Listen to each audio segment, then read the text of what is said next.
Not every love story is successful if one of two betrays and leaves other in a way.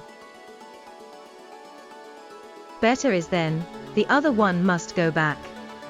But in case of a 33-year-old American woman Onija Andrew Robbins, something happened not so good. She came Pakistan, leaving her 2 kids in US in the love of 19 years Pakistani boy, Nidal Memon. The family of Nidal refused to accept her as their daughter-in-law. She was brought via local NGO at Karachi Airport. But she refused to fly back US. The flight was delayed by 36 minutes. US consulate officials arrived there to convince her, but they failed.